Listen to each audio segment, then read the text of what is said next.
नमस्कार, SPN9 news में आपका स्वागत है और मैं हूं आपके साथ दिनेश कुमार। लोकसभा चुनाव के नतीजों के बाद भारतीय जनता पार्टी के समर्थन वाली सरकार केंद्र की राजनीति में जरूर बनती हुई नजर आ रही है, लेकिन इस बीच आपको बता दें कि उत्तर प्रदेश की राजनीति में भाजपा में जबरदस्त कलह मचा हुआ है।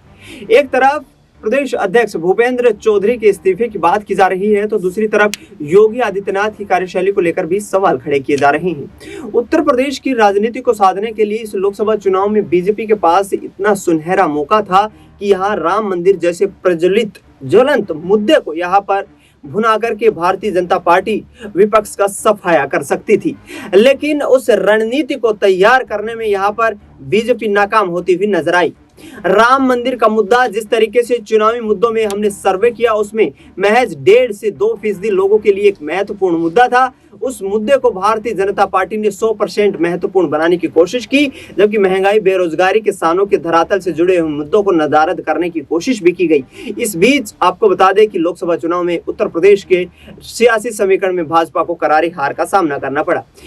आचार्य प्रमोद कृष्णम, जो कि उत्तर प्रदेश में यहाँ संभल लोकसभा सीट या विधानसभा सीट से, संभल के इलाके से अपना संबंध रखते हैं, उन्होंने बड़ा बयान दिया है। उन्होंने कहा है कि योगी आदित्यनाथ के अनुसार जो फैसले लिए गए, वो फैसले कहीं ना कहीं यहाँ पर भारतीय जनता पार्टी की हार का कारण बनते हुए नजर आए। आपको बता दें कि पीएम मोदी और अमित शाह के कहने पर भी तमाम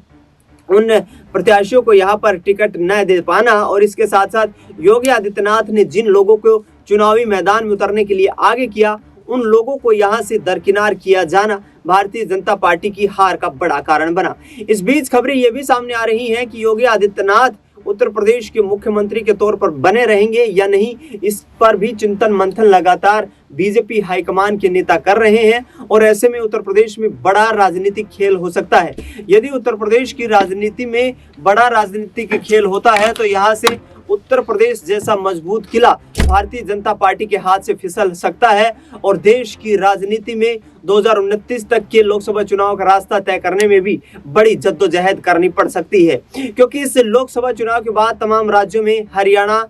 इसके साथ साथ महाराष्ट्र, झारखंड जैसे राज्यों में विधानसभा के चुनाव होने हैं, और उनका सीधा असर इस लोकसभा चुनाव के नतीजों का देखने को मिलेगा। ऐसे में यदि राज्यों में विपक्ष मजबूत हुआ, राज्यों में कांग्रेस पार्टी मजबूत हुई, तो 2027 का उत्तर प्रदेश का विधानसभा चुनाव बीजेपी के लिए यह टेढ़ी खीर बन जाएगा, और बीजेपी का किला यदि ध्वस्त हुआ, तो आप मान करके चलिए कि 2024 के लोकसभा चुनाव के बाद वही परिस्थितियां भारतीय जनता पार्टी के लिए आ जाएंगी, जो परिस्थितियां 1984 में हुआ करती थी। यानी कि बीजेपी के डाउनफॉल की क्या यहां पर शुरुआत हो चुकी है, और क्या लोकसभा चुनाव में भारतीय जनता पार्टी कड़ी हार का सामना करने के बाद कहीं ना कहीं अपने आप को ही यहां पर चिंतन मंथन करने वाली है। फिलहाल इस खबर में इतना ही। देश दुनिया की तमाम बड़ी खबरों के लिए आप देखते रहिए SPN9 न्यूज।